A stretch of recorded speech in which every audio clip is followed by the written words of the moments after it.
قسمت کا لکھا ہوا شخص کو ملتا ہے، یہ بات طے ہے۔ مجھے اور آپ کو وہی مل رہا ہے جو ہماری قسمت میں لکھا ہے، اس سے ایک حبہ بھی، ایک دانہ بھی کم نہیں ملے گا اور ایک زیادہ نہیں ملے گا۔ صحیح حدیث ہے، بخاری کی دیگر کتب حدیث میں موجود ہے، جب بچہ شکم مادر میں 120 دن کا ہوتا ہے تو 4 ماہ کا جب بچہ شکم مادر میں ہوتا ہے تو اس کی روح پھونکی جاتی ہے، تو فرشتہ آ کے اس کی عمر بھی لکھ جاتا ہے، اس کا شقی و سعید ہونا بھی لکھ جاتا ہے اور اس کا رزق بھی لکھ جاتا ہے۔ تو رزق جو لکھا گیا وہ ہمیں ملے گا، اور جب جب ملنا ہے تب تب ملے گا۔ جو لکھا گیا ہے وہ بہر صورت ہمیں حاصل ہوگا۔ اب وہ جو ہماری قسمت کا رزق ہے اس کے حصول کا ذریعہ کیا ہے؟ بذریعہ حلال ملتا ہے یا اس کے ذرائع حصول کے وہ حرام ہیں؟ تو یہ اللہ کے ذکر کو چھوڑنے کی سزا یہ ہے کہ ملا وہی جو قسمت کا تھا، لیکن دولت عثمان نہ ملی، دولت قارون ملی۔ لکھا جو تھا، مقسوم تھا، ملا وہی، ایک دانہ بھی زیادہ نہیں ملا اور ایک دانہ بھی کم نہیں ملا، لیکن اس کی سزا کاٹنی پڑے گی اس لیے کہ حصول کے ذرائع حرام تھے۔ تو حضرت اکرمہ رضی اللہ تعالیٰ عنہ فرماتے ہیں کسبن حرامن، تو معیشت تنگ کیسے ہوتی ہے؟ بندہ کہتا ہے کہ یہ تو بڑا کما رہا ہے لیکن کما بذریعہ حرام رہا ہے۔ اللہ اکبر۔ بعض اوقات کچھ لوگ محنت کر کے بھی حرام کماتے ہیں۔ ہم نے دیکھا کہ اس گرمی میں جو لوگ مزدوری کرتے ہیں اور بالخصوص لوہے کی بھٹی پہ جو کام کرنے والے ہیں، کتنا سخت کام ہے، لیکن وہاں بھی جو ہے وہ چاہے 15-20 منٹ جو ہے وہ خیانت کر کے اپنے اس رزق کو حرام بنا لیں اور ناجائز کر لیں، اتنی مشقت کے باوجود بھی کیتی کتری پئی کھو محمد تے سکہ بنیا زردہ۔ تو ایک سودا ایسے بھی بک جاتا اگر 2 منٹ گاہک کو دیتا، لیکن جھوٹی قسم کھا لی اور وہ لے کے چلا گیا، سودا تو بک گیا لیکن ذریعہ اس کا حرام ہو گیا۔ یہ ذرا دیکھیے، جھوٹی قسم کھانے والے کو اللہ نظر رحمت سے بھی نہیں دیکھے، اتنی بڑی سزا ہے اس کی، اور نہ بکتا کوئی اور آ کے لے جاتا۔ جو قسمت میں لکھا ہے وہ تو آپ کا ہر صورت میں ہوگا، لیکن کچھ لوگوں کو اللہ کے ذکر کو چھوڑنے کا نتیجہ یہ ملتا ہے کہ پھر وہ ان کے ذرائع آمدنی جو ہوتے ہیں محنت کے باوجود بھی کسب حرام ہو جاتا ہے کسی نہ کسی وجہ سے۔ کئی لوگ دودھ اکٹھا کرتے رہتے ہیں، آخر میں ایک قطرہ پیشاب کا ڈال دیتے ہیں۔ سادہ مثال آپ کے سامنے رکھوں، کتنی محنت سے وہ کیا تھا، تو اپنی ساری محنت کو ضائع کر دیتے اور حرام کا ٹانکا لگا دیتے، ایک قطرے سے وہ سارا ضائع کر بیٹھتے۔ تو یہ اللہ کے ذکر سے منہ موڑنے کا نتیجہ ہے۔ جب تمہارے دل اللہ کی یاد سے خالی ہو جائیں گے، تمہاری زندگیوں میں قرآن نہیں ہوگا، تمہاری زندگیوں کے اندر اسلام کے اجالے نہیں ہوں گے، تو پھر نتیجہ کیا ہوگا کہ معیشت دنک کیا ہے؟ کسبن حرامن۔ دوسرا معنی کہ تنگ زندگی، تلخ زندگی، جو حضرت عبداللہ ابن عباس سے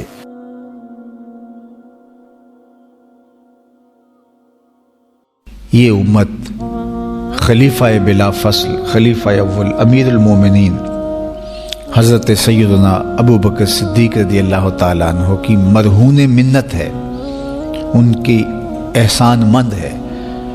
اقبال نے کہا تھا امن الناس بر مولائے ما، کلیم اول سینائے ما، ہستی او کشت ملت را چوں ابر، ثانی اسنین و غار و بدر و قبر۔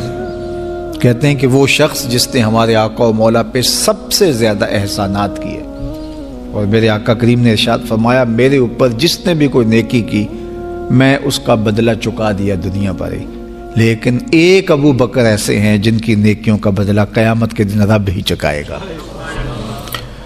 یہ حضور علیہ السلام نے ارشاد فرمایا، اور پھر میں ما نفعنی مال احد قط، ما نفعنی مال ابی بکر مجھے کسی کے مال نے اتنا نفع نہیں دیا جتنا ابو بکر کے مال نے نفع دیا.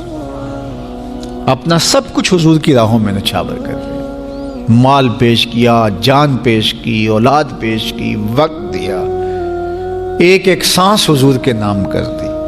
کہتے ہیں حضور علیہ السلام کا سایہ نہیں تھا، لیکن ابو بکر رضی اللہ تعالیٰ عنہ سایہ بن کے حضور کے ساتھ رہے، سائے کی طرح حضور کے ساتھ رہے.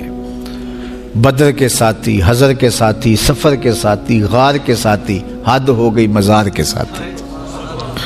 اللہ اکبر. ایک دن حضور ایسے نکل رہے ہیں مسجد نبوی سے تو کوئی لوگ داخل ہو رہے تھے، تو حضور کے دائیں ہاتھ میں ابو بکر کا ہاتھ تھا، بائیں میں حضرت عمر کا ہاتھ تھا. تو حضور ایسے دونوں کے ہاتھ پکڑ کے باہر نکل رہے تھے، تو کسی کو اندر آتے دیکھا تو اس کو دیکھ کر کے کہا قیامت کے دن ہم قبروں سے یوں ہی اٹھائے جائیں گے، میرے دائیں ہاتھ میں ابو بکر کا ہاتھ ہوگا، بائیں ہاتھ میں عمر کا ہاتھ ہوگا. اللہ اکبر. سیدہ کہول اہل الجنہ، جنت کے بوڑھوں کا سردار کہا. ابو بکر فی الجنہ، جنت کی بشارت دی. عشرہ مبشرہ میں سے پہلا نام حضرت ابو بکر رضی اللہ تعالیٰ عنہ کا ہے. فرمایا میرے 2 وزیر آسمان پہ ہیں، 2 وزیر زمین پہ ہیں. آسمان پہ میرے 2 وزیروں کا نام جبرائیل و میکائیل ہے، اور زمین پہ اوپر میرے 2 جو وزیر ہیں، ایک کا نام ابو بکر ہے، ایک کا نام عمر ہے.